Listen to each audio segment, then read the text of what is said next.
Siya yung rubber plant ko umusbong na mula nung binaba ko.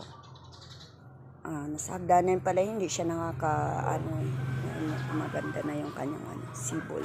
Itong, ko alam kung ano yung pangalan ng bulaklak nito kasi hindi siya talaga nawawala ng flowers. Yan. Tuloy-tuloy yung niya tuloy-tuloy yung kanyang pamumulaklak. Parang katulad din tong siliko na to. Ganda na yung araw. Ito tuloy-tuloy din ang pamumunga niya Hindi siya nawawala. So yung aking mga talong, ay tumaas na siya. May mga panibagong bunga na siya.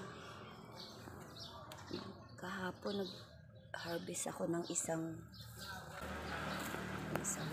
ito na namumunga ulit, maliliit. Tapos yung malunggay ko, natalbusan ko na siya. Tinanggal ko yung dulo ng para siya, magsanga. Yan. So yung aking papaya, medyo lumalaki na siya. Tsaka ito isang malunggay.